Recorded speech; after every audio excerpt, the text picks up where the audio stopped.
அதாவது யார் இந்த கதையை சொல்கிறார்களோ, யார் இதை காது கொடுத்து கேட்கிறார்களோ, அவர்கள் என்ன அடைகிறார்கள் என்றால், பிரம்மனினுடைய உலகத்தை அடைந்து தேவர்களுக்கு சமமாக வாழ்வார்கள். வேதத்திற்கு இணையாக உள்ளது இந்த மகாபாரதம். இது புனிதமானது, இது அருமையானது.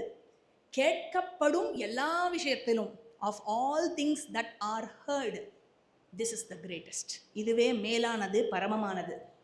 இந்த கிரந்தமே வழிபாட்டுக்கு உரியது. இந்த கிரந்தத்தையே வழிபட வேண்டும்.